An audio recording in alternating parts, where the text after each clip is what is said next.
Hello बच्चों, कैसे हो? Welcome to Magnet Minds Institute. कल हमने एक चैप्टर शुरू किया था केमिस्ट्री क्लास 11th का, जिसका नाम था एटॉमिक स्ट्रक्चर या फिर स्ट्रक्चर ऑफ एटम। ठीक है, आज हम उसी को कंटिन्यू करते हैं। पहले तो ये देख लेते हैं कि भाई कल कल क्या पढ़ा था। तो कल क्या क्या पढ़ा था देखो। सबसे पहले हमने चैप्टर का पूरा रोड मैप डिस्कस किया था कि भाई क्या क्या इस चैप्टर के अंदर हमें पढ़ना है।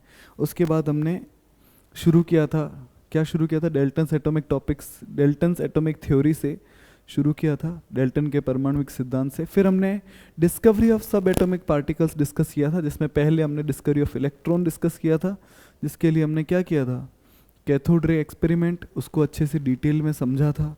ठीक है, उसके बाद हमने उसके आगे देखा था कि भाई इसके अंदर क्या क्या होता है। ठीक है, कि भाई आपने देखा था कि यहाँ पे एक हमारे पास कैथोड प्लेट होती है, एक एनोड प्लेट होती है। कैथोड से एनोड की तरफ रेस जाती है, जिनको हमने कैथोड रेस बोला था। कैथोड रेस सीधी लाइन में जाती है।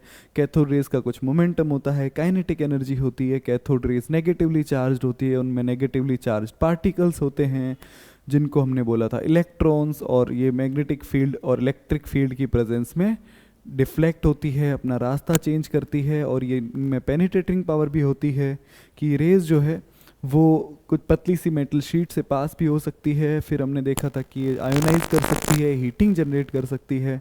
ठीक है, तो इसके बारे में हमने कुछ बातें की थी। और हमने ये भी बोला था कि cathode rays does not depends upon the nature of gas taken. ठीक है, जबकि यहाँ देखना, उसके बाद हमने देखा था कि भाई अगर हमारे पास तीन अलग अलग तरह के पार्टिकल्स हों, जैसे ए, बी और सी, जिसमें से ए अगर नेगेटिवली चार्ज है तो वो पॉजिटिव प्लेट की तरफ अट्रैक्ट होकर उस तरफ डेविएट हो जाएगा, डिफ्लेक्ट हो जाएगा। और जो नेगेटिवली चार्ज पार्टिकल है, सॉरी पॉजिटिवली चार्ज पार्टिकल है, वो नेगेटिव प्लेट से के अट्रैक्शन की वजह से डिफ्लेक्ट होके इधर नीचे आ जाएगा। और बी अगर न्यूट्रल है तो वो बिना किसी डिफ्लेक्शन के, बिना अपने रास्ते से भटके सीधा जिस रास्ते जाना है उसी रास्ते आगे जाएगा। उसके बाद हमने देखा था charge to mass ratio of electron. Charge to mass ratio उन्होंने कैलकुलेट किया था डिफ्लेक्शन का अमाउंट चेक करके, जो आया था 1.75880 इंटू 10⁻11 कूलम पर केजी। ठीक है, उसके बाद थॉमसन ने बोला कि देखो भाई मैंने charge upon mass ratio calculate कर लिया, आगे की जिम्मेदारी तुम्हारी है, तुम चार्ज भी कैलकुलेट करो और मास भी कैलकुलेट करो। चार्ज और मास कैलकुलेट करने के लिए हमें किसकी ज़रूरत थी, हमें या तो चार्ज की ज़रूरत है या फिर मास की ज़रूरत है। तो यहाँ पे देखो, एक मिलिकन एक साइंटिस्ट थे जिन्होंने एक ऑयल ड्रॉप एक्सपेरिमेंट किया था। और ऑयल ड्रॉप एक्सपेरिमेंट का सेटअप कल हमने डिस्कस किया था। दो प्लेट्स है, एक एटोमाइज़र है, टेलीस्कोप है। ऑयल ड्रॉप यहाँ से एटोमाइज होकर इधर पहुँचेगी, उसके बाद नीचे आ जाएगी, और नीचे जब आएगी तो नेगेटिवली चार्ज प्लेट से रिपल्शन फील करेगी। और उस दोनों फोर्स को इक्वलाइज करके हमने इलेक्ट्रॉन का चार्ज कैलकुलेट किया था। चार्ज आया था -1.6 इंटू 10⁻−19 कूलम। और उसके बेसिस पे हमने फिर, हमें चार्ज अपन मास रेशियो पहले से पता था, चार्ज हमने कैलकुलेट कर लिया, तो फिर हमने इलेक्ट्रॉन का मास भी कैलकुलेट कर लिया। इलेक्ट्रॉन का मास आता है 9.1 इंटू 10⁻−31 kg। तो ये सारी बातें थी इलेक्ट्रॉन की। फिर हमने बोला अगर एटम न्यूट्रल है और उसमें नेगेटिवली चार्ज पार्टिकल तो है ही, जो कि इलेक्ट्रॉन है, जिसकी डिस्कवरी हो चुकी है, इसका मतलब पॉजिटिवली चार्ज पार्टिकल भी होंगे। और उन पार्टिकल्स का नाम तो हमें ऑलरेडी पता है, उनको हम बोलते हैं प्रोटॉन। बट हमें ये नहीं पता कि वो डिस्कवर कैसे हुए। तो सेम सेटअप ही लेंगे। इस बार हमने बैटरी को चेंज कर दिया, तो इन प्लेट्स के ऊपर जो चार्ज है वो भी रिवर्स हो जाएगा, और चार्ज रिवर्स होगा तो यहाँ से पार्टिकल्स जाएंगे। बट ये पार्टिकल्स कौन से होंगे, अगर हम एक गैस को आयोनाइज करते हैं, उससे अगर इलेक्ट्रॉन्स को अलग कर देते हैं, तो इलेक्ट्रॉन के बारे में ऑलरेडी पढ़ लिया है। जो बचा हुआ पार्ट है, जो रेजिड्यू पार्ट है, जिसपे पॉजिटिव चार्ज होगा, वो हमारे लिए यहाँ पे एनोड रेज होंगे। एनोड रेज जो है वो कैथोड रेज के बिल्कुल ऑपोजिट प्रॉपर्टीज दिखाती है। ये एनोड से कैथोड की तरफ जाएंगी। ठीक है, और ये गैस के नेचर पे डिपेंड करेंगी। ठीक है, फिर हमने इसके बाद देखा था कि भाई इनकी प्रॉपर्टीज़ देखी थी। कैथोड रेज के बिल्कुल ऑपोजिट होती है, इन पे पॉजिटिव चार्ज होता है, बट ये गैस के नेचर पे डिपेंड करती है। इनका चार्ज टू मास रेशियो अलग होता है। ठीक है, और इसमें से कुछ पॉजिटिवली चार्ज पार्टिकल्स होते हैं जिन पे अलग अलग चार्ज होता है, मतलब +1 +2 +3 कुछ भी हो सकता है। ठीक है, इनका जो बिहेवियर होता है वो भी इलेक्ट्रिक और मैग्नेटिक फील्ड में चेंज हो जाता है। ठीक है, तो यहाँ देखना बच्चों, डिस्कवरी ऑफ प्रोटॉन तक हमने कल बात कर ली थी। आज हम न्यूट्रॉन के बारे में बात करते हैं। ठीक है, देखना बच्चों यहाँ पे क्या लिखा हुआ है कि discovery of proton and neutron, the smallest and heaviest lightest particle ion obtained from hydrogen was called proton। देखो बच्चों हमने कल क्या बोला था कि अगर हमारे पास एक गैस है, अगर हमारे पास क्या है, गैस है, और अगर उस गैस में से मैं अगर एक इलेक्ट्रॉन निकाल देता हूँ तो एक पॉजिटिव पार्ट बच जाता है, यही हमारी एनोड रेज होंगी, ठीक है। और ये हमारी कौन थी, कैथोड रेज। एक है एनोड रेज, दूसरा है कैथोड रेज। एनोड रेज जो है ये पॉजिटिव वाला पार्ट है। अब देखना, अगर मैं हाइड्रोजन ले लेता हूँ, हमें पता है हाइड्रोजन का एटॉमिक नंबर 1 होता है और मास नंबर भी 1 होता है। इसका मतलब हाइड्रोजन के अंदर क्या होता है, एक होता है प्रोटॉन, एक होता है इलेक्ट्रॉन। अगर एक प्रोटॉन है एक इलेक्ट्रॉन है, अगर मैं इसको आयोनाइज करूँगा तो प्रोटॉन सॉरी इलेक्ट्रॉन क्या हो जाएगा, अलग हो जाएगा। तो ये तो अलग हो गया, फिर पीछे क्या बचा, इसके पास सिर्फ और सिर्फ एक प्रोटॉन बचा, इसीलिए हम H प्लस आयन को प्रोटॉन भी कहते हैं। ध्यान से देख लो भाई, ठीक है। इसके बाद क्या लिखा है, these positively charged particles were characterised in 1919, later need was felt to presence of electrically neutral particle as one of the constituent of atom। देखो भाई सीधी सी बात है, एटम में दो तरह के पार्टिकल डिस्कवर हो चुके थे, एक था इलेक्ट्रॉन, दूसरा था प्रोटॉन।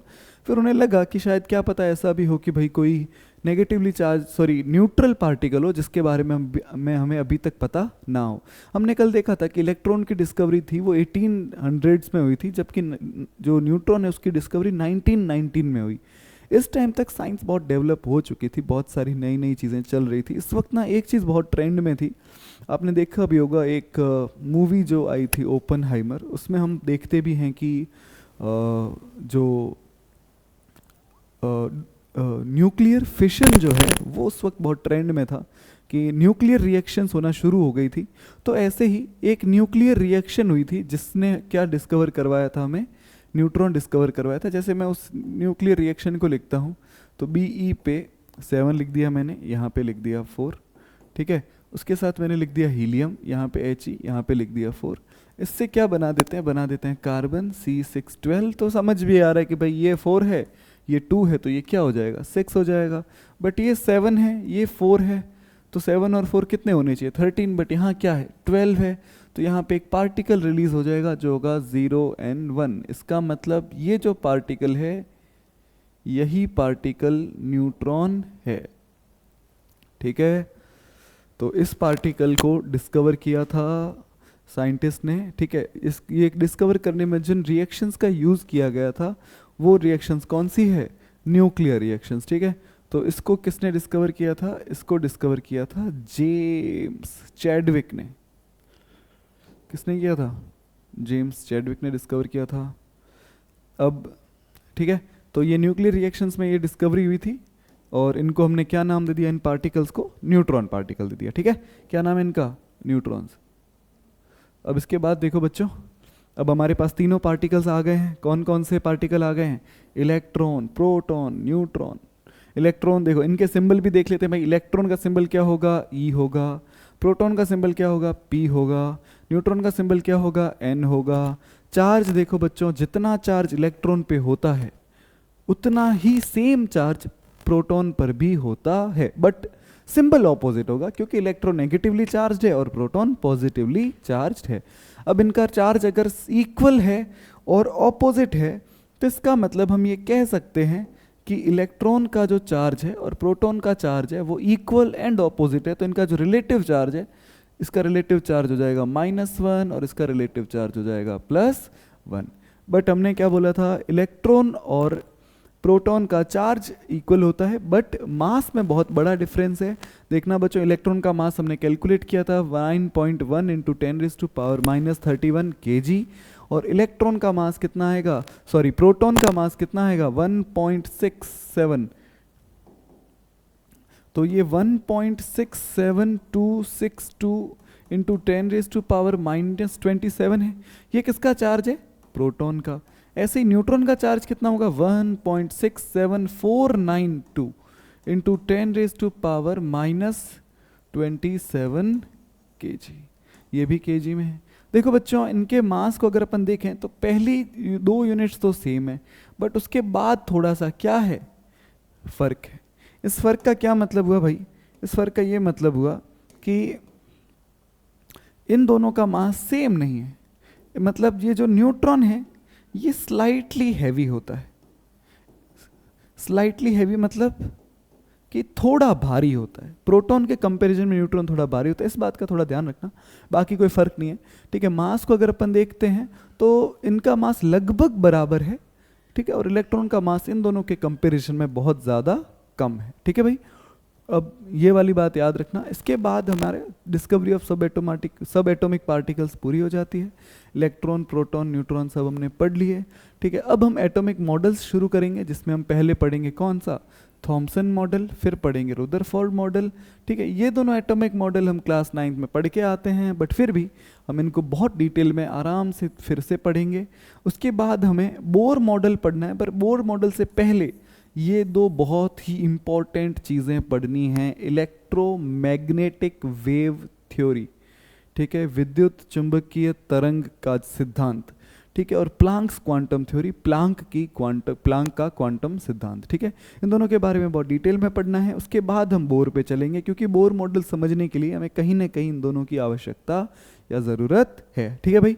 अब इसके बाद देखना, अब हम शुरू करते हैं हमारे पहले एटॉमिक मॉडल, जिसका नाम है थॉमसन्स मॉडल। थॉमसन दुनिया के पहले साइंटिस्ट थे जिन्होंने एक एटम पर डिटेल्ड मॉडल प्रोवाइड किया था। थॉमसन ने बोला कि देखो साहब, ऐसा होता है कि Thomson proposed an atom consist of uniform sphere uniformly, मतलब कि एक यूनिफॉर्म स्फीयर है और उसमें सब कुछ यूनिफॉर्म होता है। पॉजिटिव चार्ज जो इसमें है, सॉरी हम ऐसे कह सकते हैं कि जो एक एटम है वो पॉजिटिवली चार्ज्ड स्फीयर है या पॉजिटिवली चार्ज्ड मैटर है, कि मतलब पूरा एटम जो है वो पॉजिटिव चार्ज का ही बना हुआ है, उसमें सब कुछ पॉजिटिव चार्ज है। तो इस हिसाब से तो एटम पॉजिटिवली चार्ज होना चाहिए। पर जो इसमें बोला था कि in which the electrons are distributed more और लेस, मतलब जो नेगेटिव चार्ज है या जो इलेक्ट्रॉन्स है वो रैंडमली डिस्ट्रीब्यूट किए जाएंगे, कभी कम होंगे कभी ज़्यादा होंगे, ठीक है। इसमें सबसे बड़ी बात यह है, ये बात जो इन्होंने बोली थी ये बात बहुत इंपॉर्टेंट है, ठीक है। तो इन्होंने बोला था कि atoms are electrically neutral, atoms पे कोई भी चार्ज होता नहीं है। एटम्स क्या होते हैं, इलेक्ट्रिकली न्यूट्रल होते हैं। इसका मतलब कि जितना पॉजिटिव चार्ज है उतना ही नेगेटिव चार्ज भी है। अब हमें ये देख के लग रहा है कि सर इसमें आपने देखो भाई, सब कुछ ब्लू, पूरा ब्लू ही भरा हुआ है, उसके अंदर नेगेटिव चार्ज के पार्टिकल तो बड़े रैंडमली डिस्ट्रीब्यूट किए और दिख भी बहुत कम रहे हैं, जैसा हमने देखा वाटरमेलन में होता है। भाई वाटरमेलन में अगर मैं ये बोल दूं कि जो पल्प है वो अगर पॉजिटिव चार्ज है, पल्प क्या है, पॉजिटिव चार्ज है या धनावेश है, और जो इसके बीज हैं, जो इसके सीड्स है, वो अगर नेगेटिव चार्ज है, तो हमें पता है ना भाई, तरबूज के अंदर जितना पल्प होता है उतने बीज थोड़ी ना होते हैं, पल्प बहुत ज़्यादा होता है, बीज बहुत कम होते हैं, तो ये कहीं से भी बराबर तो लग नहीं रहे। पर उन्होंने बोला फिर भी कि जो टोटल चार्ज है वो बराबर आएगा, भले ये आपस में कम हो ज़्यादा हो, उससे कोई खास फर्क पड़ता नहीं है। अब यही इनकी कमी भी थी। इनकी अच्छी बात ये थी कि इन्होंने ये बोला था कि सक्सेसफुली एक्सप्लेन किया था कि भाई एटम है वो इलेक्ट्रिकली क्या होता है, न्यूट्रल होता है। पर इनकी कुछ कमियां भी थी। कमियां क्या थी, ये स्टैटिक मॉडल ऑफ एटम था, इसमें कोई किसी भी चीज़ का कोई मूवमेंट वगैरह नहीं दिखाया था, एटम जैसा है उसको वैसा ही दिखाया था, स्थायी बताया था एटम को। परमाणु को ये बोला कि उनके हिसाब से परमाणु स्थायी है, इसमें कोई मूवमेंट नहीं होता। अब इस मॉडल में क्या प्रॉब्लम है कि ये सब कुछ ठीक चल रहा था, ठीक है, कि भाई एटम में मास है वो इवनली डिस्ट्रीब्यूट किया गया है वगैरह वगैरह। पर उसके बाद क्या होता है, थोड़े टाइम बाद हमें एटम में एक कमाल की चीज़ मिलती है जिसका नाम होता है न्यूक्लियस। क्या होता है न्यूक्लियस? ये न्यूक्लियस क्या है भाई?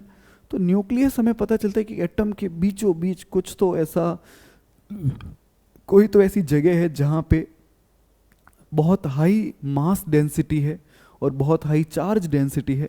पर थॉमसन के अकॉर्डिंग तो एटम में सब कुछ यूनिफॉर्मली डिस्ट्रीब्यूट है ना, तो उसके हिसाब से तो न्यूक्लियस ऐसा कुछ एग्जिस्ट करना ही नहीं चाहिए था। तो इसलिए जो ये है, ये बात है, ये ड्रॉबैक में काउंट हुई थॉमसन के हिसाब से कोई न्यूक्लियस जैसी चीज़ एग्जिस्ट करनी नहीं चाहिए थी, बट न्यूक्लियस एग्जिस्ट करता है, नाभिक जो है परमाणु में होता है। और इसके बारे में बहुत डिटेल में हमारे एक बहुत बड़े साइंटिस्ट हुए जिनका नाम था रुदरफोर्ड। उन्होंने बहुत डिटेल में बात की, वो उन्होंने अपना एक एटॉमिक मॉडल दिया। उन्होंने बोला कि मेरा एटॉमिक मॉडल थॉमसन से क्या है, बेटर है। और उन्होंने 1911 में, अब एर्नेस्ट रुदरफोर्ड थे, उन्होंने जे थॉमसन के स्टूडेंट ही थे, बट उन्होंने एक नया एक्सपेरिमेंट किया जिसका नाम था गोल्ड फॉइल एक्सपेरिमेंट। और कहते हैं कि शिष्य गुरु से आगे निकल जाते हैं, यहाँ पे होता भी है ऐसा कि ये हमारे जो रुदरफोर्ड है ये थॉमसन से 2 कदम आगे निकलते हैं। ये क्या करते हैं, ये ना एक पतली सी लेड की प्लेट लेते हैं, ठीक है। अब ये लेड की प्लेट और यहाँ से क्या भेजते हैं, अल्फा पार्टिकल्स भेजते हैं। यहाँ देखना भाई, हमारे काम की बात क्या है कि एक सोर्स ऑफ अल्फा पार्टिकल है, ठीक है, और यहाँ पे एक चारों तरफ एक प्लेट है और बीच में गोल्ड फॉइल है, ठीक है। लेड की प्लेट क्यों यूज़ करते हैं, लेड की प्लेट जो है वो इन पार्टिकल्स को एक डायरेक्शन में अलाइन कर देती है कि भाई जो अल्फा पार्टिकल है वो एक ही लाइन में जानी चाहिए, फिर इधर उधर ना फैलें। इसलिए हमने लेड की प्लेट लेके उसमें से एक होल करके इलेक्ट्रॉन्स को सीधा सीधा भेजा, सॉरी अल्फा पार्टिकल्स को सीधा सीधा भेजा। आपके दिमाग में ये भी आ सकता है कि सर ये अल्फा पार्टिकल क्या होते हैं, तो देखना भाई, अल्फा पार्टिकल्स जो है, अल्फा पार्टिकल जो है वो होते हैं हीलियम का न्यूक्लियस। अगर मैं हीलियम के ऊपर 2+ चार्ज रख दूं, अगर मैं हीलियम के ऊपर कितना चार्ज बना देता हूं 2+, तो हम इसी को क्या बोलेंगे, अल्फा पार्टिकल। मतलब जो ये अल्फा पार्टिकल होते हैं ये पॉजिटिवली चार्ज्ड पार्टिकल होते हैं जो इस पतली सी गोल्ड फॉइल पे टकराते हैं। गोल्ड की ही फॉइल क्यों ली बच्चों, क्योंकि हमें पता है कि गोल्ड जो है दुनिया में अगर सबसे पतली किसी की फॉइल बन सकती है तो गोल्ड ही है। तो गोल्ड जो है वो बहुत हाईली मेलिएबल मेटल है, गोल्ड की बहुत पतली फॉइल बन सकती है, इसलिए गोल्ड को सेलेक्ट किया, ठीक है। चारों तरफ एक फोटोग्राफिक प्लेट रखी, क्यों रखी बच्चों, सुनना, कि अगर यहाँ से अल्फा पार्टिकल गए और इस प्लेट पे अगर टकराए, तो अगर प्लेट पे अगर सभी जगह वो चार्ज जैसा थॉमसन की यूनिफॉर्म होगा, तो इसका मतलब अल्फा पार्टिकल है वो सारे के सारे टकरा के वापस आ जाने चाहिए, ठीक है। क्योंकि हमने बोला था कि एटम है वो पॉजिटिवली चार्ज स्फीयर है और अल्फा पार्टिकल पे भी पॉजिटिव चार्ज है, तो उनका तो आपस में रिपल्शन होगा और वो टकरा के वापस आ जाएंगे और इस तरफ टकराएंगे, पीछे तो नहीं जाने चाहिए, ठीक है, जैसा हमने अभी तक थॉमसन के हिसाब से पढ़ा है। बट ऐसा होता नहीं है। होता क्या है इस स्लाइड में देखेंगे, ठीक है। होता ये है कि यहाँ पे ये देखो, ये आपको ब्लू कलर के जो दिख रहे हैं ये क्या है, गोल्ड के एटम्स है। इन गोल्ड के एटम्स के बीचों बीच जो आपको ये ब्लैक कलर का दिख रहा है ना बच्चों, ये क्या है, ये हमारा न्यूक्लियस है। क्या है, न्यूक्लियस है, ठीक है। तो ये थिन गोल्ड फॉइल में बीचों बीच न्यूक्लियस है, बाकी सारी जगह है वो खाली है। खाली ये कैसे प्रूव हुआ, देखो बच्चों, यहाँ से हमने इतने सारे अल्फा पार्टिकल भेजे, तो अगर आप देख लो लगभग बहुत सारे अल्फा पार्टिकल ऐसे हैं जो अनडिफ्लेक्टेड है, मतलब इसमें कोई डिफ्लेक्शन नहीं, इसमें कोई डिफ्लेक्शन नहीं, इसमें कोई डिफ्लेक्शन नहीं, इसमें कोई डिफ्लेक्शन नहीं, इसमें कोई डिफ्लेक्शन नहीं, इसमें कोई, इनमें से ज़्यादातर में कोई डिफ्लेक्शन ही नहीं है। डिफ्लेक्शन नहीं होने का क्या मतलब हुआ कि ये पार्टिकल जिस रास्ते से जा रहे थे, अल्फा कण जो है, अल्फा कण वो जिस रास्ते से जा रहे थे, जिस पथ से जा रहे थे, उन्होंने बिना किसी विस्थापन के, बिना कोई भटकाव के, बिना अपने रास्ते से हिले डुले वो सीधे सीधे एटम से पार हो गए। यही बात इस एटॉमिक मॉडल को डिफरेंट बनाती है। यही जो है, इस बात पे ही रुदरफोर्ड को बहुत वाहवाही मिली कि भाई उन्होंने पिछले एटॉमिक मॉडल को बिल्कुल रॉन्ग प्रूव कर दिया। उसके हिसाब से तो एटम पूरा भरा हुआ ही होता, उसमें कोई खाली जगह होती ही नहीं है, या पॉजिटिव चार्ज होगा या नेगेटिव चार्ज होगा। उन्होंने बोला अगर ज़्यादातर अल्फा पार्टिकल सीधे पार हो गए हैं, इसका मतलब एटम जो है उसका ज़्यादातर हिस्सा क्या है, खाली है, ठीक है। कुछ हिस्से में वहाँ पे न्यूक्लियस है जहाँ से टकरा के अल्फा पार्टिकल अपना रास्ता बदल रहे हैं। जैसे देखो बच्चों, ये वाला पार्टिकल इधर जा रहा है, ये इससे टकराता है और अपने रास्ते से भटक जाता है।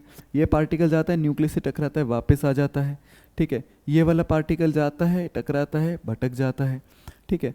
अब एक और कमाल की ऑब्जर्वेशन ये भी थी कि एक पार्टिकल जो है अगर मैं ले लूँ और 1 in 10,000 या आप ये मान लो कि 10,000 या 12,000 में से एक पार्टिकल ऐसा होगा जो जिस रास्ते से जाएगा वो उसी रास्ते से वापस आ जाएगा।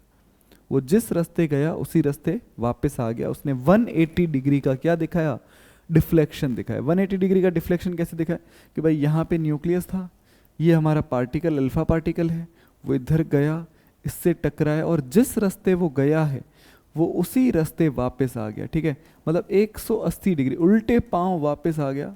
ठीक है, ये क्या क्यों हुआ और इसके पीछे क्या रीज़न है। और ये बात जब रुदरफोर्ड ने मीडिया में जब बताई तो उन्होंने ये बोला कि ये बिल्कुल ऐसा है कि मैं अगर एक बुलेट को क्या करूं, फायर करूं, और वो बुलेट अगर पेपर की शीट से टकरा के वापस आ जाए, ये बिल्कुल वैसा है। ऐसा क्यों है, क्योंकि देखो अल्फा पार्टिकल है वो बहुत हाई स्पीड के साथ जा रहे थे। ठीक है, और एटम के अंदर अगर वो टकरा के वापस आ रहा है और एग्जैक्टली वापस रीट्रेस अपने पाथ को कर रहा है, मतलब अपने रास्ते को दोबारा से तय कर रहा है, उसी रास्ते जिस रास्ते गया उसी से वापस आ रहा है, इसका मतलब कि यहाँ पे बहुत हाई चार्ज डेंसिटी है। क्या है, बहुत हाई चार्ज डेंसिटी है, मतलब कि यहाँ पे जो आवेश घनत्व है वो अत्यधिक है, मतलब बहुत ही अधिक आवेश घनत्व है। इस वजह से ही ऐसा हुआ होगा कि ये जो अल्फा पार्टिकल है वो वापस आया। इससे एक बात ये भी प्रूव होती है कि यहाँ पे चार्ज भी कौन सा होगा, तो हम ऐसे कह सकते हैं कि धनावेश ही होगा। कि यहाँ पे क्यों, क्योंकि बच्चों देखो अगर यहाँ पे नेगेटिव चार्ज होता,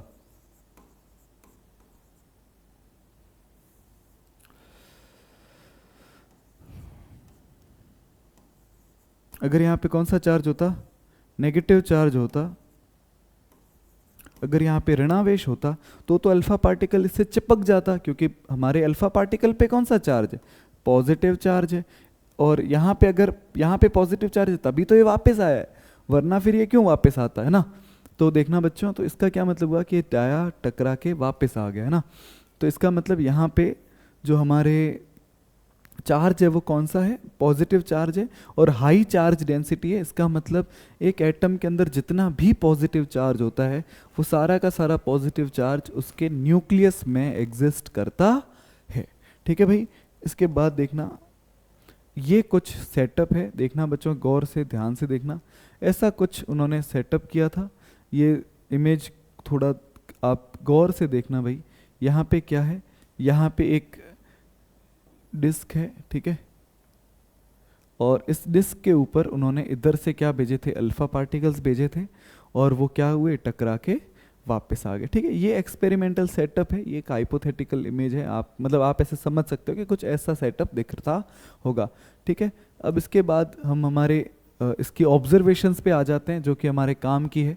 पहली ऑब्जर्वेशन ये है कि most of the alpha particles passed through the gold foil undeflected. ज़्यादातर अल्फा पार्टिकल ऐसे थे जो गोल्ड फॉइल से पास हो गए बिना किसी डिफ्लेक्शन के, मतलब कि बिना किसी भटकाव के या विस्थापन के वो क्या हो गए, पास हो गए। उन्होंने अपना जो रास्ता है या जो पाथ है वो चेंज नहीं किया। कुछ थोड़े से small fraction of alpha particle was deflected by small angle.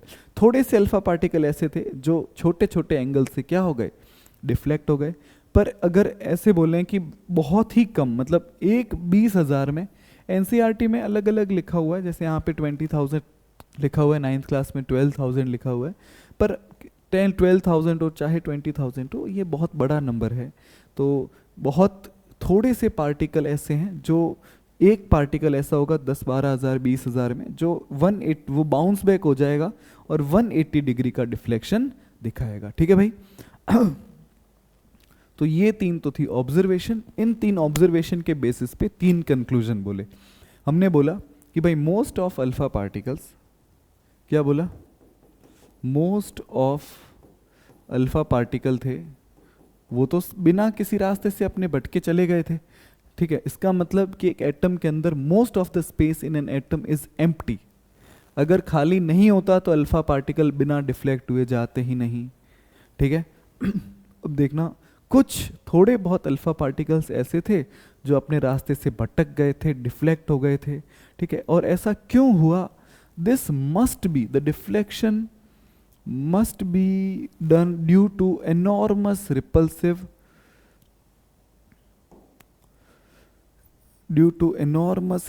force, showing that the positive charge of an atom is not spread throughout as Thomson has presumed. जैसा थॉमसन ने कहा था कि पॉजिटिव चार्ज तो सभी जगह, पूरा एटम ही positive charge का बना हुआ है, ऐसा सच में नहीं होता, ठीक है। उन्होंने बोला कि positive charge has been concentrated in very small volume that repelled and deflected the positively charged alpha particle. जो जितना भी पॉजिटिव चार्ज है वो एक जगह इकट्ठा है और उसी को हमने बोला न्यूक्लियस, इसीलिए ये इतना स्ट्रॉन्ग डिफ्लेक्शन हुआ, 180 डिग्री का डिफ्लेक्शन हुआ, ठीक है। फिर उन्होंने बोला कि रुदरफोर्ड ने ये भी कैलकुलेट किया था कि जो volume occupied by nucleus is negligible, ठीक है। मतलब आप यहाँ से देख लो कि जो एटम है उसकी रेंज होती है 10⁻⁻10 मीटर और जो न्यूक्लियस होता है वो होता है 10⁻⁻15 मीटर। मतलब कि आप इसको ऐसे भी समझ सकते हो कि अगर मैं ये बोलूं कि ये मेरे पास एक क्रिकेट का स्टेडियम है, किसका स्टेडियम है, क्रिकेट स्टेडियम ले लो, और उसके बीच में मैं क्रिकेट बॉल रख देता हूँ, क्या किसकी बॉल रख देता हूँ, क्रिकेट बॉल रख देता हूँ, तो क्रिकेट स्टेडियम के बीच में अगर मैं क्रिकेट की बॉल को रखूँगा तो वैसा ही एक एटम के कंपैरिजन में न्यूक्लियस है कि भाई क्रिकेट बॉल जो है वो स्टेडियम के हिसाब से बहुत छोटी होगी और ज़्यादातर जो स्पेस होता है वो अगर खाली ही है, तो ऐसे ही सेम टू सेम किसके साथ होता है, हमारे न्यूक्लियस के साथ, कि भाई ज़्यादातर जो पार्ट है वो खाली होता है, एटम में जो ज़्यादातर हिस्सा है क्या होता है, खाली होता है, और बीच में क्या हो जाता है, अपना न्यूक्लियस हो जाता है, ठीक है। इसके बाद देखना भाई,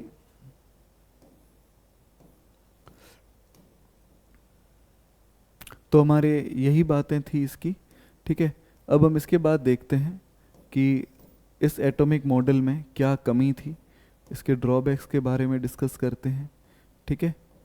यहाँ देखना भाई, अभी इसकी लिमिटेशंस देखते हैं कि ये एटॉमिक मॉडल क्या परफेक्ट एटॉमिक मॉडल था कि नहीं था। नहीं था। क्यों नहीं था? इसलिए नहीं था क्योंकि इस एटॉमिक मॉडल में मैक्सवेल ने एक इलेक्ट्रोमैग्नेटिक रेडिएशन का एक सिद्धांत दिया था, एक थ्योरी दी थी। उस थ्योरी के हिसाब से if A charged particle is accelerated, अगर मतलब रुदरफोर्ड ने 2-3 बातें और बताई, मेरी बात ध्यान से सुनना बच्चों। तो रुदरफोर्ड के हिसाब से एक एटम कैसा दिखता है मैं आपको अभी बताता हूँ कि एक एटम के अंदर जो पॉजिटिव चार्ज है वो एक जगह कंसंट्रेट हो रखा होता है, जिसको हम क्या बोलते हैं, न्यूक्लियस बोलते हैं। और उस न्यूक्लियस के चारों तरफ कौन घूमते हैं, उसके चारों तरफ इलेक्ट्रॉन घूमते हैं। इलेक्ट्रॉन पे कौन सा चार्ज होता है, नेगेटिव चार्ज होता है, ठीक है। तो अगर न्यूक्लियस पे पॉजिटिव चार्ज है और हमारे इलेक्ट्रॉन पे कौन सा है, नेगेटिव चार्ज है, तो इलेक्ट्रॉन इसके चारों तरफ घूम रहा है। सही बात है, ऐसा ही किसने बोला, रुदरफोर्ड ने बोला, ठीक बात है ये। फिर मैक्सवेल ने ये बोला कि अगर कोई भी ऐसा पार्टिकल दुनिया में है जो जिस पे क्या हो, चार्ज हो,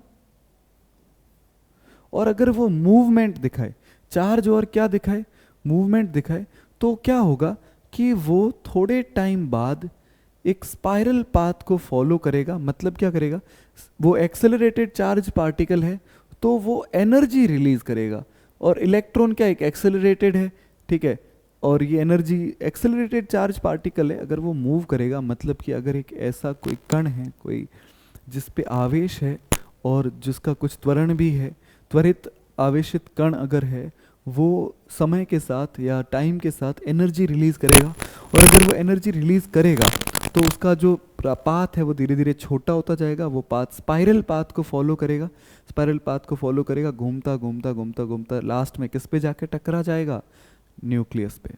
तो ये बात इन्होंने बोली कि भाई ऐसा होना चाहिए था कि इलेक्ट्रॉन पे नेगेटिव चार्ज, न्यूक्लियस पे पॉजिटिव चार्ज, और इसमें एक्सेलरेशन भी है तो एनर्जी लूज करेगा, गोल गोल घूमेगा स्पाइरल पाथ में, और लास्ट में किस पे जाके टकरा जाएगा, न्यूक्लियस पे। ऐसा होना चाहिए था, इलेक्ट्रॉन क्यों नहीं टकरा रहा। तो ये बात जो है, ये इस बात को ये एटॉमिक मॉडल समझा नहीं पाते। ये बात फिर आगे जाके बोर बताते हैं, बोर इस बात को एक्सप्लेन करते हैं कि भाई मैक्सवेल ने जो बात बोली उसमें कितना सच है कितना सच नहीं है और इसके पीछे क्या कारण है, ठीक है। तो ये यही बात है भाई। देखो बच्चों, इसके बाद हम आगे पढ़ते हैं, ठीक है, कि अब हमारे पास रुदरफोर्ड एटॉमिक मॉडल हमने पढ़ लिया, थॉमसन एटॉमिक मॉडल पढ़ लिया। थॉमसन की कमी क्या थी कि उन्होंने ये, जब न्यूक्लियस की डिस्कवरी हुई तो वो समझा नहीं पाए, ठीक है। और रुदरफोर्ड की कमी क्या थी, तो इलेक्ट्रॉन की स्टेबिलिटी को लेके, सॉरी एटम की स्टेबिलिटी को लेके वो समझा नहीं पाए कि अगर एक्सेलरेटेड चार्ज्ड पार्टिकल है, मतलब अगर त्वरण है अगर किसी आवेशित हमारे कण पर, तो वो समय के साथ ऊर्जा को क्या करेगा, निष्कासित करेगा या रिलीज करेगा, और वो एनर्जी लूज करेगा। तो स्पाइरल पाथ को फॉलो करते हुए लास्ट में न्यूक्लियस पे जाके टकरा जाना चाहिए। इस बात को वो समझा नहीं पाए। इस बात को आगे जाके बोर समझाते हैं। पर मैंने आपको बोला था कि बोर एटॉमिक मॉडल पढ़ने से पहले हमें दो बातें पढ़नी है। पहला पढ़ना है इलेक्ट्रोमैग्नेटिक वेव के बारे में थ्योरी पढ़नी है, और दूसरा हमें क्वांटम, जो प्लांक की क्वांटम थ्योरी है वो पढ़नी है। वो दोनों बातें पढ़ेंगे। तो पहले वेव के बारे में पढ़ लेते हैं। वेव क्या है? Wave it is a type of disturbance which travel through medium. It carries only energy with, but it does not carry matter with it. मतलब कि वेव है वो एक तरह का डिस्टर्बेंस है जो किसी भी मीडियम में ट्रेवल करने में हेल्प करता है। इस तरह से ट्रेवल को ही बोलते हैं हम। इसके अंदर एनर्जी तो हो सकती है, मैटर नहीं हो सकता। एनर्जी यस, मैटर नो, मतलब ठीक है। तो एनर्जी हो सकती है, मैटर नहीं हो सकता। अब हम इसके बारे में और डिटेल में बात करते हैं क्या है इसका मतलब। आपने आज तक शायद कोई वेव देखी होगी। वेव देख लूँ, जैसे अगर मैं एक रस्सी को बांध दूँ और उसको ऐसे मैं अगर रोटेट कर, मतलब ऐसे मूव करूँ ऊपर नीचे की तरफ, तो वेव बन जाएगी। तो एक वेव के दो हिस्से होते हैं। ये वेव का टॉप वाला हिस्सा, ये वेव का बॉटम वाला हिस्सा। ये टॉप वाला हिस्सा, ये बॉटम वाला हिस्सा। टॉप वाले हिस्से को बोलते हैं क्रेस्ट और बॉटम वाले हिस्से को बोलते हैं ट्रफ, ठीक है। ये हमारे वेव की चोटी की तरह है, और ये हमारे लिए, आप इसको खाई या फिर गहराई बोल सकते हो, ठीक है। तो एक वेव जो है उसमें दो हिस्से होते हैं, एक ऊपर की तरफ वाला, एक नीचे की तरफ वाला, ठीक है। तो अपन वेव के बारे में और थोड़ा अच्छे से पढ़ते हैं। और भी बहुत सारी बातें हैं वेव या तरंग के बारे में, उनके बारे में एक एक करके पढ़ते हैं।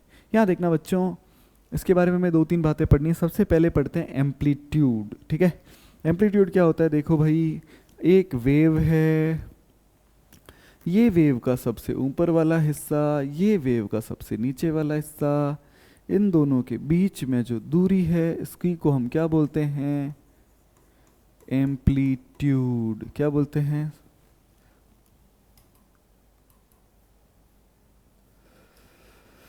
एम्पलीट्यूड, ओके, ठीक है। उसके बाद दूसरी है वेवलेंथ। मतलब वेवलेंथ को आप कैसे बता सकते हो? तो वेवलेंथ को बताने के दो तरीके हैं। एक तो तरीका ये है कि आप क्या करो, आप दो से ज़्यादा वेव ले लो, ठीक है। वेवलेंथ को तरंग दैर्ध्य भी कहते हैं, ठीक है।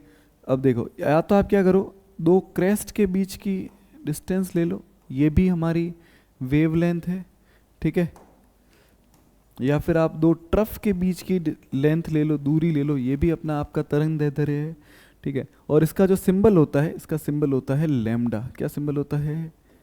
लैम्डा। बी साइलेंट होता है, हम लैम्डा बोलते हैं इसे, ठीक है। तो ये भी लैम्डा है और ये भी लैम्डा है। या फिर आप इसको ऐसे भी देख सकते हो, जैसे मैंने यहाँ पे बनाई, यहाँ से लेके यहाँ तक की जो दूरी है ये भी किसके बराबर होगी? लैम्डा के बराबर होगी, ठीक है भाई। तो लैम्डा जो है वो, क्योंकि एक लेंथ है, तो वो या तो मीटर में होगी, या सेंटीमीटर में होगी, या नैनोमीटर में होगी, या एंगस्ट्रॉम में होगी, ठीक है। तो थोड़ा इनके बारे में भी बात कर लेते हैं भाई कि एक मीटर क्या होता है। एक मीटर मतलब आप 100 सेंटीमीटर बोल दो। एक मीटर आप बराबर ये भी बोल सकते हो कि भाई 1000 मिलीमीटर बोल दो, ठीक है। या फिर आप ऐसे भी बोल सकते हो कि भाई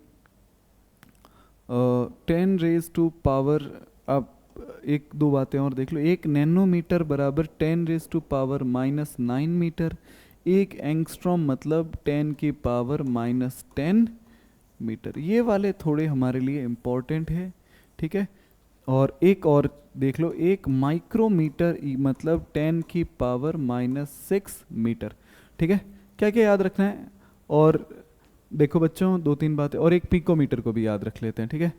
पिकोमीटर कैसे याद रखेंगे?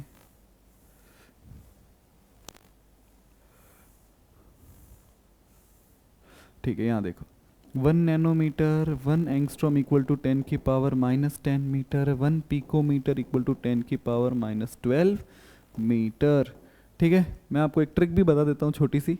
यहाँ देखो, 6 9 10 12 और 3 भी कर दो और 2 भी कर दो, चलो। तो 2 10⁻⁻2, 10⁻³ 10⁻⁻6, 10⁻⁻9,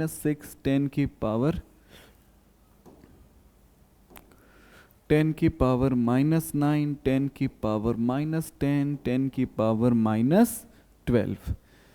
तो 10⁻⁻2 हो जाएगा आपका सेंटीमीटर, 10⁻⁻3 क्या हो जाएगा, ये मीटर में लेने हैं सब भाई, ये हो जाएगा आपका 10⁻⁻3 क्या हो जाएगा, मिलीमीटर। 10⁻⁻6 क्या बोलेंगे, माइक्रोमीटर। 10⁻⁻9 मीटर को क्या बोलेंगे, नैनोमीटर। 10⁻⁻10 को क्या बोलेंगे, एंगस्ट्रॉम। और 10⁻⁻12 को क्या बोलेंगे, पीएम। पीएम मतलब पीको, ठीक है, पिकोमीटर। और एन का मतलब हो जाएगा नैनो। आजकल बोलते रहते हैं ना कि नैनो टेक्नोलॉजी, नैनो टेक बहुत हाई चल रहा है, मतलब इतने छोटे स्केल पे वो टेक्नोलॉजी को ऑपरेट किया और समझा जाता है। तो मैंने दो डेफिनेशन बताई, एक बताई एम्पलीट्यूड, दूसरी बताई वेवलेंथ, ठीक है। तो maximum height from mean position, amplitude is defined, the amplitude of a wave is defined as the height of crest और ट्रफ, ठीक है। तो किसी भी क्रेस्ट या ट्रफ की जो हाइट है वो, उसको हम क्या बोलते हैं, क्रेस्ट और ट्रफ की हाइट कैलकुलेट कहाँ से करनी है, मीन पोजीशन से, ठीक है। ये हमारा एम्पलीट्यूड होगा। कोई दिक्कत इसमें? एम्पलीट्यूड ये वेवलेंथ बता दी आपको। It is defined as the distance between two nearest crest और nearest trough, one is known as one wavelength, ठीक है भाई। इसके बाद आगे बढ़ते हैं, और दो डेफिनेशन आ गई, एक है फ्रीक्वेंसी और दूसरा है वेव नंबर। एक है फ्रीक्वेंसी, दूसरा है वेव नंबर। फ्रीक्वेंसी का क्या मतलब है, हमने बोला कि अभी वेव्स है, वेव्स है, वेव्स है। तो अगर मैं एक पॉइंट से 1 सेकंड के अंदर कितनी वेव्स पास करता हूं, जैसे अगर मेरे पास ये वेव है, ठीक है, ये वेव जो है 1 सेकंड में एक पॉइंट से कितनी पास होंगी, इसी को हम बोलते हैं frequency. Frequency is of a wave defined as number of waves which pass through a point in a unit time. और टाइम के ऐसा यूनिट क्या होती है, सेकंड। तो 1 सेकंड में जितनी वेव्स पास होगी वो उसकी क्या हो जाएगी, फ्रीक्वेंसी। मतलब अगर वेव धीरे धीरे चल रही होगी तो वेव्स कम पास होगी, तेज तेज चल रही होगी तो वेव ज़्यादा पास होगी। दूसरा, अगर वेव की लेंथ कम होगी तो भी वेव्स ज़्यादा पास होगी, और वेव की लेंथ अगर ज़्यादा होगी तो वेव्स कम पास होगी, ठीक है। इसका मतलब फ्रीक्वेंसी, फ्रीक्वेंसी को का जो सिंबल है वो ये है, न्यू है, इसका ध्यान रखना भाई, ठीक है। इसको हम न्यू भी कहते हैं। और उसके अलावा ये जो है ये लैम्डा के इन्वर्सली प्रोपोर्शनल होगा। किसके इन्वर्सली प्रोपोर्शनल होगा, लैम्डा के, ठीक है। और अगर मैं इस प्रोपोर्शनैलिटी के सिंबल को हटाऊंगा तो ये आ जाएगा C/लैम्डा। इस फॉर्मूला को याद रखेंगे, ठीक है। दूसरा देखना भाई, दूसरा है वेव नंबर। वेव नंबर क्या है, एक वेव को एक पॉइंट से, एक जगह से पास होने में कितना टाइम लगता है, ठीक है। It is equal to the number of waves present in 1 unit distance. Sorry, wave number, मैंने आपको टाइम पीरियड की डेफिनेशन बता दी। वेव नंबर की डेफिनेशन क्या है कि एक यूनिट लेंथ ले लो आप, उसके अंदर कितनी वेव्स प्रेजेंट होंगी। जैसे अपन इसको और अच्छे से समझते हैं, जैसे मैंने क्या बोला कि मेरे पास इक्वल डिस्टेंस है, एक ये ले लो, एक ये ले लो, इसके अंदर मैं 2 वेव्स बना रहा हूँ, एक वेव इस पे बना रहे, एक वेव इस पे बना रहे, दोनों में लेंथ सेम है, यहाँ पे 2 वेव्स प्रेजेंट है।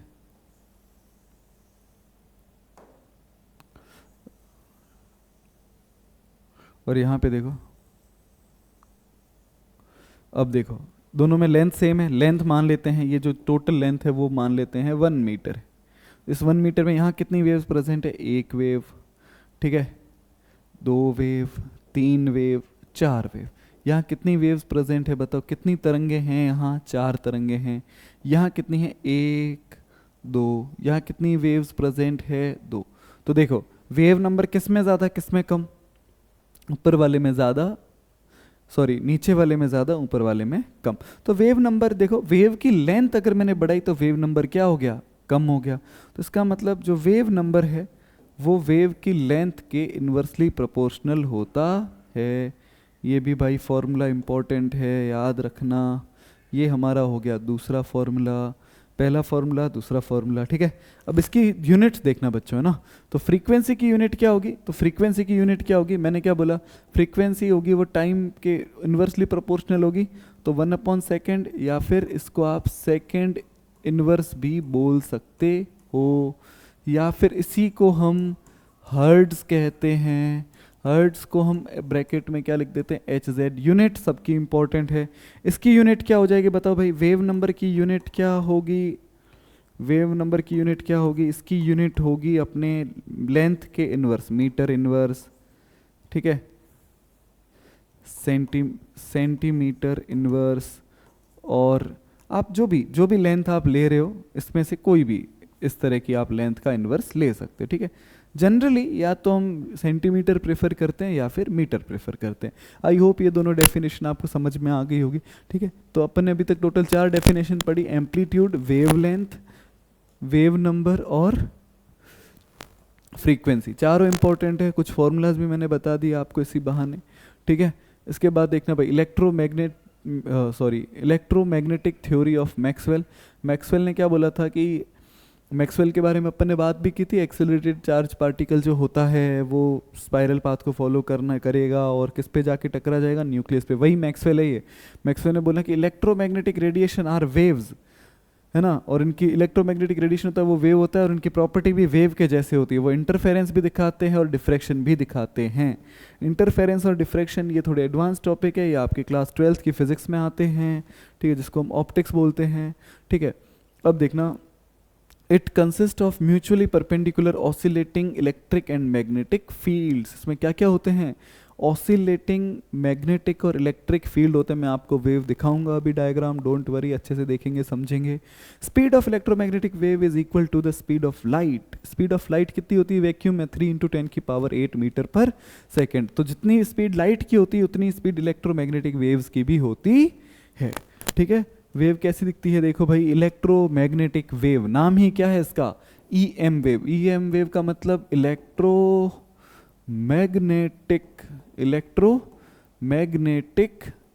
वेव। इसमें एक इलेक्ट्रिक फैक्टर होगा और एक मैग्नेटिक फैक्टर होगा। कितने फैक्टर होंगे, 2, इलेक्ट्रिक फैक्टर और मैग्नेटिक वेक्टर, फैक्टर नहीं वेक्टर, सॉरी, इलेक्ट्रिक वेक्टर और मैग्नेटिक वेक्टर। देखो यहाँ पे अगर इस वेव को अगर आप ध्यान से देखो तो ये वेव जो है ये आगे की तरफ मूव कर रही है, वेव जो है वो इस तरफ जा रही है। अगर वेव इस तरफ जा रही है तो इसमें 2 कलर आपको दिख रहे हैं, एक दिख रहा है आपको ब्लू कलर, है ना, अब ब्लू, और दूसरा कौन सा है, रेड। तो एक वेक्टर है और ये दोनों जो है वो एक दूसरे के परपेंडिकुलर है। देखो भाई ये जो है ये और ये एक दूसरे के क्या है, परपेंडिकुलर है, ठीक है। यहाँ से आपको दिख भी रहा है कि भाई ये देखो, ये और ये और ये तीनों एक दूसरे के क्या है, परपेंडिकुलर है। ये अगर x एक्सिस है तो ये y एक्सिस है और वो z एक्सिस है, तीनों एक दूसरे के परपेंडिकुलर है। मतलब वेव जिस डायरेक्शन में मूव करेगी आगे की तरफ उसमें इलेक्ट्रिक वेक्टर ये वाला होगा, ये ब्लू वाला जो है वो कौन सा वेक्टर है, इलेक्ट्रिक वेक्टर है, और ये जो रेड वाला है ये कौन सा वेक्टर है, मैग्नेटिक वेक्टर। 2 वेक्टर है। और तीसरा इनके डायरेक्टली देखो, इस तरह से आप समझ सकते हो कि ये जो 3 है इनमें से एक इस तरफ मूवमेंट हो रहा है, एक वेक्टर ये है, एक वेक्टर ये है, ठीक है। आप राइट हैंड थंब रूल वगैरह आपने 10th में पढ़ा भी था, वैसा ही कुछ यहाँ पे भी है कि भाई 3 वेक्टर होंगे, एक इलेक्ट्रिक, दूसरा मैग्नेटिक, और ये तीसरा जो है इसकी डायरेक्शन ऑफ प्रोपागेशन है, इसके जो जिस तरफ ये मूव कर रहा है, जिस तरफ इसका ये चल रही है उस डायरेक्शन को अपने तीसरा z एक्सिस की तरफ बताया है, ठीक है बच्चों।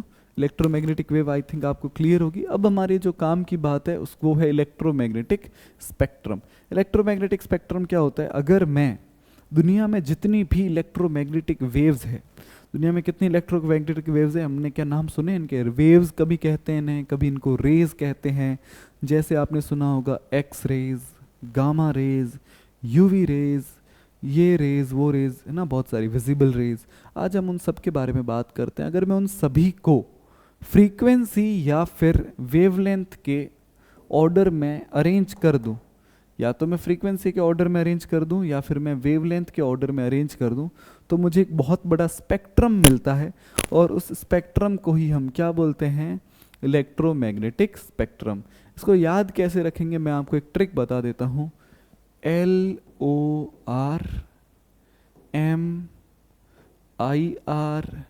V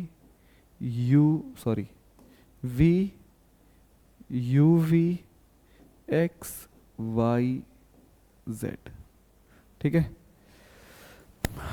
ये क्या है भाई? तो एलोर क्या है? ध्यान रखना भाई, लॉन्ग रेडियो वेव्स। ये लॉन्ग का मतलब क्या है कि इसमें जो लैम्डा होता है वो मैक्सिमम होता है, मतलब वेवलेंथ क्या होती है? मैक्सिमम होती है। एम रिप्रेजेंट करेगा माइक्रो को, माइक्रोवेव्स, माइक्रो रेज, जो भी आप बोलो, ठीक है। इसके बाद आई आर मतलब infra red waves. V V U V है ना, वी मतलब विजिबल है ना, विजिबल मतलब ये जो 7 कलर आए ना विजिबल वाले, है ना, इन कलर्स के भी नाम याद है आपको? चलो मैं लिख देता हूँ, कोई नहीं, है ना। वी आई, एक मिनट, हाँ, VIB GY O और इधर R, विब क्योर है ना, इनको भी याद रखेंगे थोड़ा बहुत। और हाँ, फिर क्या है? UV मतलब अल्ट्रा वॉयलेट, ठीक है।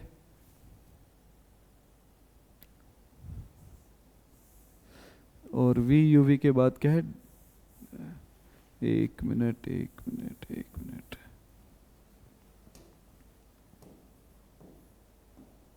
VUV XYZ ही आएगा उसके बाद।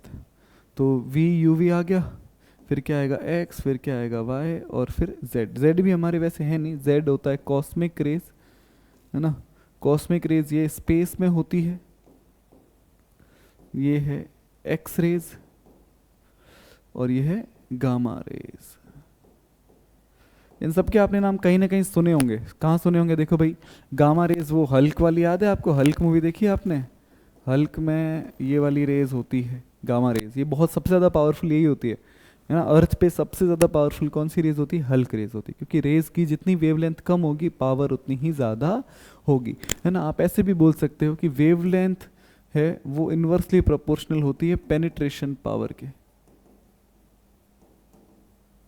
मतलब कि जितनी वेवलेंथ कम होगी उतना ही पेनिट्रेटिंग पावर ज़्यादा होगी, है ना। उसके बाद इसका मतलब कि ये रेज है वो मेटल के अंदर बहुत आसानी से जा सकती है। मैं इनको आपको बहुत बढ़िया तरीके से अच्छे से भी समझाता हूँ। देखो, ये है विजिबल, है ना, विजिबल आ गया यहाँ पे, है ना। अब विजिबल देखो, अगर विजिबल यहाँ पे है तो विजिबल जो है वो हमारी स्किन तक रुक जाता है। हम जब भी विजिबल रेज को देखते हैं तो हमारी स्किन हमें दिखती है, पर जब हम यूवी रेज की बात करते हैं, जैसे बोलते हैं ना कि यूवी रेज सन से आती है, वो स्किन कैंसर करती है, इसका मतलब वो स्किन के अंदर चली जाती है, ठीक है।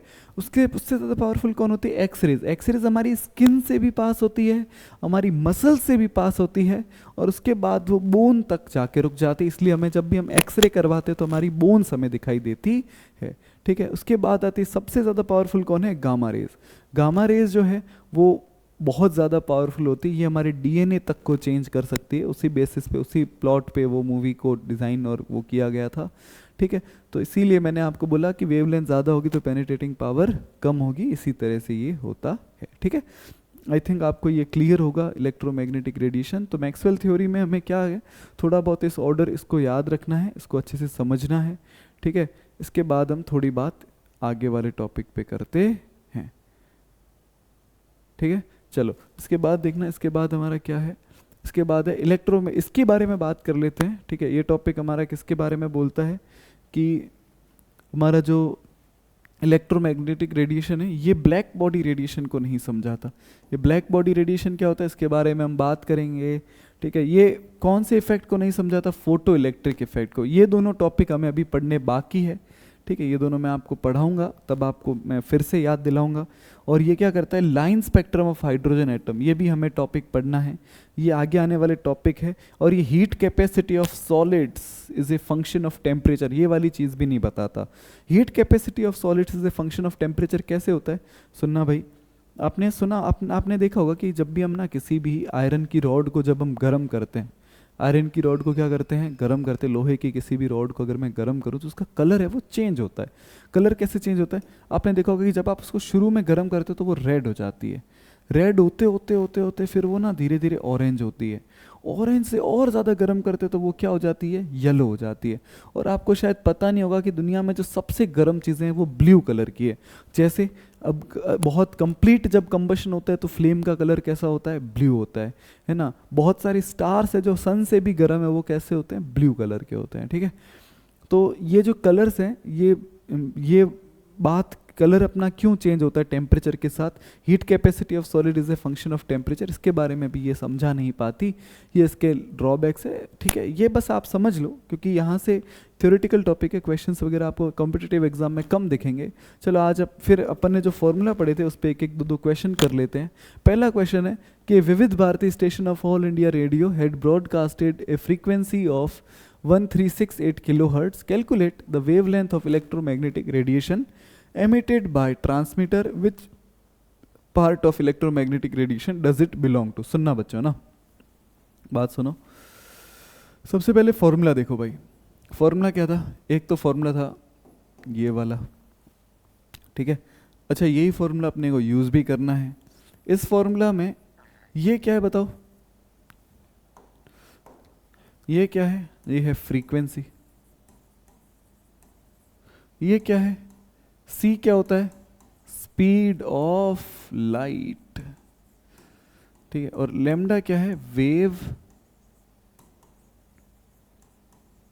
लेंथ, ठीक है। तो टोटल कितनी चीजें हैं, 3 है। अब इस क्वेश्चन में हमें क्या क्या दिया हुआ है, हमें ना फ्रीक्वेंसी दी हुई है। फ्रीक्वेंसी क्या दी हुई है, 1368 हर्ट्ज, ओके। उसके बाद क्या दिया हुआ है, वेवलेंथ है वो कैलकुलेट करनी है, लैम्डा हमें पता नहीं है। स्पीड ऑफ लाइट मैंने आपको बोला था कितनी होती है, 3 × 10⁸ मीटर पर सेकेंड, ओके। अब कैलकुलेशन क्या बची भाई, लैम्डा कैलकुलेट करना है, कर लो। तो इन दोनों को आपस में क्रॉस मल्टीप्लाई कर देंगे तो C अपॉन क्या हो जाएगा, न्यू हो जाएगा। C कितना है, 3 × 10⁸ है। इसको किससे डिवाइड करेंगे, 1368 से डिवाइड कर दो, आपको लैम्डा की वैल्यू मिल जाएगी, कितनी मिल जाएगी, 219.3 मीटर, ठीक है। अब सुनना भाई, और सॉरी एक और बात कि ये हर्ट्ज नहीं है, ये किलो हर्ट्ज है, किलो हर्ट्ज है। तो हम क्या करेंगे, इसको 10⁻³ से मल्टीप्लाई कर देंगे, ठीक है। ये पावर 3 से कट जाएगी और आपको मिल जाएगा कि 3 × 10⁵ डिवाइडेड बाय 1368, ठीक है। इसकी कैलकुलेशन कर लेंगे, ठीक है। इसके बाद हमें पता चल जाएगा कि ये जो वेवलेंथ आई वो अपनी मीटर की रेंज में आई। तो वेवलेंथ जब भी मीटर की रेंज में होगी ना तो वो हमेशा रेडियो वेव्स होगी। कौन सी वेव्स होगी,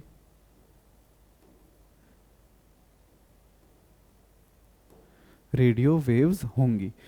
रेडियो वेव्स होंगी, हम कैसे मान लेंगे रेडियो वेव्स ही होंगी, क्योंकि सीधी सी बात है भाई कि अगर मीटर की रेंज में है और बताओ रेडियो स्टेशन है वो किस पे मूव करता है, रेडियो स्टेशन है, ऑब्वियसली रेडियो स्टेशन है तो रेडियो वेव पे काम करेगा। तो इसका आंसर क्या है, these are radio waves of wavelength, ठीक है। इसके अलावा बाकी वालों की वेवलेंथ का अपन को आइडिया है, ठीक है। थोड़ा और एक सवाल देख लो, सेम टाइप ऑफ क्वेश्चन है। क्या है इस बार सवाल में, क्या बोला है भाई, देखो, the wavelength range of visible spectrum extends from 400 nanometre to 750 nanometre, ठीक है। तो विजिबल का जो स्पेक्ट्रम की जो वेवलेंथ है वो कहाँ से कहाँ है, 400 नैनोमीटर, 400 नैनोमीटर से 750 nanometre. Express these wavelength into frequency, frequency की टर्म में बता दो, बता देते हैं भाई।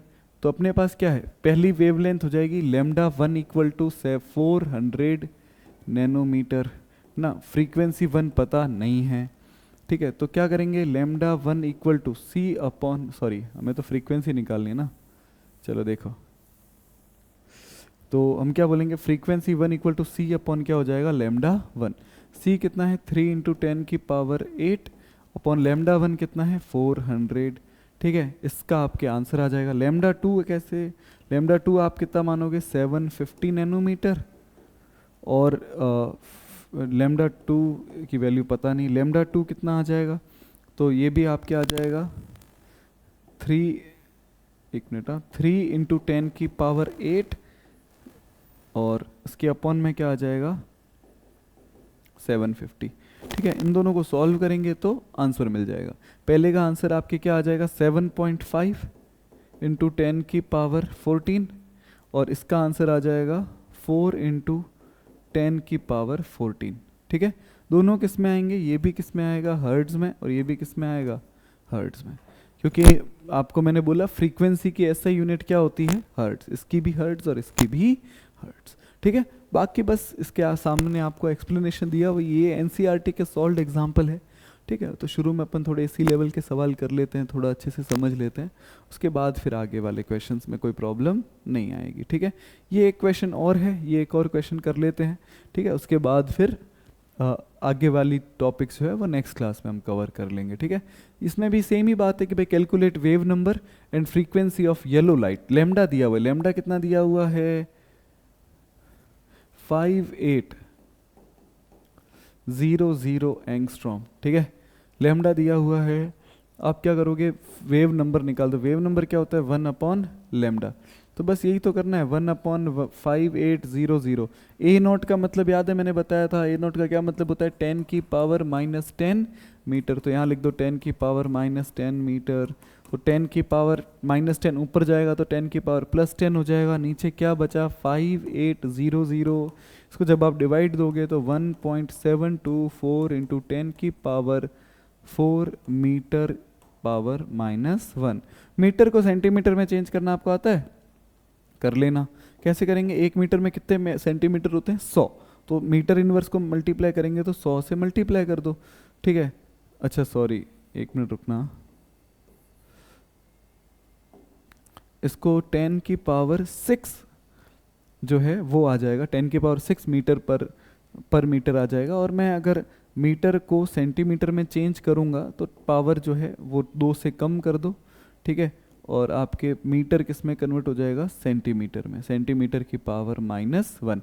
ये यूनिट का कन्वर्जन कैसे हुआ सुनना भाई, 1 metre is equal to 100 centimetre, तो 1 मीटर, अब देखो, तो इसका मतलब मैं ऐसे कह सकता हूँ कि 1 upon 1 metre equal to 1 upon 100 centimetre, तो 1 मीटर इनवर्स इक्वल टू 10 की पावर -2 सेंटीमीटर इनवर्स, ठीक है।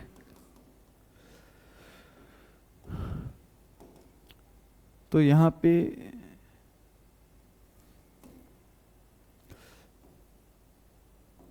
ये वाला रिलेशन यूज़ किया गया है, ठीक है, इसका थोड़ा ध्यान रखना। तो इसलिए मैंने क्या किया, ये 6 था तो पावर 2 से कम कर दी है ना, तो ये मैंने आपको बता दिया है। बाकी आपके इसके बाद क्या निकालना है, वेव नंबर निकालना है। वेव नंबर आप निकाल सकते, वेव नंबर तो अपन ने अभी निकाल दिया, फिर क्या निकालना है, फ्रीक्वेंसी, फ्रीक्वेंसी निकाल दो। फ्रीक्वेंसी के लिए क्या चाहिए आपको, वेवलेंथ दी हुई है, फ्रीक्वेंसी निकाल दो। कैसे निकालेंगे, देखो देखो भाई, फ्रीक्वेंसी कैसे निकलेगी, फ्रीक्वेंसी क्या होती है, सी अपॉन लैम्डा, तो c कितना है, 3 इंटू 10 की पावर 8, डिवाइड में क्या आ जाएगा, 5800, 5800 को डिवाइड कर दो, आंसर आ जाएगा 5.172 इंटू 10 की पावर 14। आप हर्ट्ज लिखो तो भी ठीक है, या फिर सेंटीमीटर इनवर्स लिखो तो भी ठीक है, ठीक है। तो आपके ये आपके इसका आंसर आ जाएगा फ्रीक्वेंसी का, ठीक है। आई थिंक इसमें कोई दिक्कत नहीं होगी, ओके। तो आज हमने क्या क्या पढ़ा भाई, तो कल अपन ने चैप्टर शुरू किया था, डिस्कवरी ऑफ सब एटॉमिक पार्टिकल्स पढ़ा था, इलेक्ट्रॉन और प्रोटॉन की डिस्कवरी पढ़ी थी। आज हमने इस चैप्टर की शुरुआत में क्या पढ़ा भाई, इस चैप्टर की शुरुआत में जो डिस्कवरी ऑफ न्यूट्रॉन बाकी था उसको कवर किया। उसके बाद हमने एटॉमिक मॉडल्स पढ़े, 2 एटॉमिक मॉडल पढ़े। कौन कौन से पढ़े? पहले पढ़ा थॉमसन्स एटॉमिक मॉडल, फिर हमने पढ़ा रुदरफोर्ड एटॉमिक मॉडल। थॉमसन का मॉडल जो था उसमें उसने ये बोला था कि भाई जो पूरा एटम होता है वो पॉजिटिवली चार्ज्ड स्फीयर होता है और उसके अंदर नेगेटिव चार्ज है वो रैंडमली डिस्ट्रीब्यूट कर रखा होता है, ठीक है। और जो रुदरफोर्ड थे उन्होंने बोला कि भाई एक एटम होता है वो उसमें 99% स्पेस खाली होता है, उसके सेंटर में उसका सारा पॉजिटिव चार्ज होता है जिसको हम न्यूक्लियस बोलते हैं, और इलेक्ट्रॉन चारों तरफ चक्कर निकालते हैं। और यही बात उसकी ड्रॉबैक भी थी कि भाई अगर इलेक्ट्रॉन उसके चारों तरफ चक्कर निकाल रहे हैं तो इलेक्ट्रॉन क्यों न्यूक्लियस पे जाके नहीं टकरा जाते, ठीक है।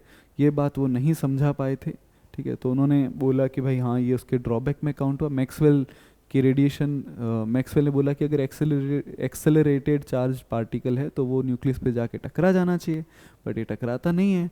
ये बात रुदरफोर्ड नहीं एक्सप्लेन कर पाए, ठीक है। फिर हमने मैक्सवेल के जो इलेक्ट्रोमैग्नेटिक रेडिएशन थ्योरी है वो पढ़ी, हमने वेव के बारे में काफ़ी कुछ पढ़ा और वेव के इलेक्ट्रिक और मैग्नेटिक कंपोनेंट के बारे में पढ़ा, ठीक है। हमने वेव का कैरेक्टर समझा, वेव के अंदर 4 डेफिनेशंस को पढ़ा, amplitude, wavelength, wave number, frequency, इनके सिंबल्स के बारे में पढ़ा, इनकी यूनिट्स के बारे में पढ़ा, इनके एक दूसरे के साथ रिलेशन, उसके ऊपर फॉर्मूला और कुछ प्रैक्टिस क्वेश्चन करके हमने आज के लेक्चर को कंक्लूड किया, ठीक है।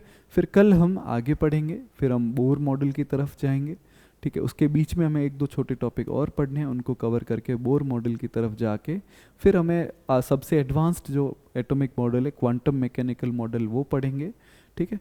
तो आई थिंक आपको आज का लेक्चर इंटरेस्टिंग लगा होगा, ठीक है। फिर ओके बाय।